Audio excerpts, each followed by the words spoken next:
My mom and I worked our butts off to pay down my girlfriend's debt. It was too much for her. She got diagnosed with lung cancer. By the time I showed up at the hospital with money for her treatment, my mom had already taken her own life. She left a note. I can't do this anymore, Gab. Use the money to pay off the debts. Noelle's a good kid. She loves you. She's just lost right now, that's all. You two should settle down once everything's paid off. I held my mom's ashes and handed Noelle the 30 grand she'd left behind. Back at the office, I overheard Noelle talking to some people. Miss Strom, Mr. Lamb passed your test. What's next for him? Noelle's childhood buddy Charles jumped in. Gabriel proved he'll stick with you through the hard times. But will he stay when there's money involved? Noelle bit her lip. I need to know if he really loves me. If he doesn't get greedy when he finds out who I am, I'll marry him. I stared at my mom's ashes. Tears streamed down my face. Noelle, my mom was wrong about you. So was I. I don't want to marry you anymore, I thought. I'm Gabriel Lamb. I walked out of Strom Inc., holding my mom's ashes. I sat down on the curb. Mom's last wish was to have her remains kept in a simple bottle, just to save money for Noelle's debts. Then Noelle's face popped up on the big screen in the city square. The news anchor said, "Breaking news, Noelle Strom, chairwoman of Strom Incorporated, has made her first public appearance in 5 years. She was spotted at a ceremony with her fiancé, Charles Atkinson. I watched her up there,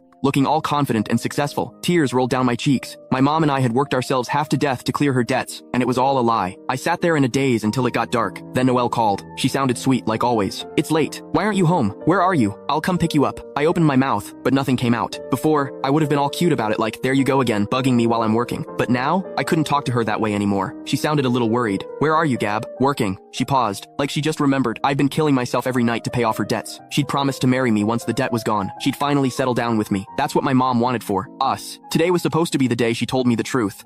There's something you need to know. I'm actually the chairwoman of Strom Incorporated. I'm coming to you now. I hung up and grabbed a cab. Whatever feelings I had for Noelle were gone. When I finally snapped out of it, all I could see was my tears reflected in the car window. Noelle blew up my phone with messages. I didn't read them. I didn't care what she had to say. Today was supposed to be the start of our new life together. But her lies turned my mom's suicide into a joke. 5 years of struggling wiped out by one stupid truth. Noelle, I'm done. I didn't go home that night. I crashed at a hotel. Noelle kept calling and texting all night. I ignored everything. The next morning, I headed straight to the office. I was going to write my resignation letter. Turns out the company was a subsidiary of Strom Inc. I was just a regular accountant there. 5 years ago, Noelle and I both started as new hires. I introduced her to my mom, Bridget. When we started dating, Mom gave us her blessing, and we started planning the wedding. That's when Noelle told me she'd racked up a ton of debt and lost her job. To help her out, I picked up extra jobs. Mom worked herself ragged. The stress showed on her face. I had no idea the company was hers all along. I laughed bitterly to myself. Just then, Noelle walked in. I didn't look at her. I just went to grab my printed resignation letter. She came over to me. She watched as I calmly signed my name on it. Done yet? She asked softly. Yeah. She bit her lip, totally clueless about the change in me. Noelle cleared her throat. Gabriel, can you come with me for a sec? The second I walked away, the office started buzzing. Oh my god, did you see the news? Noelle's the chairwoman of Strom Incorporated. Gabriel just hit the jackpot. But did you see his face? You don't get it. They're just having a fight. They'll make up behind closed doors. Everyone thought I was the lucky guy about to become CEO.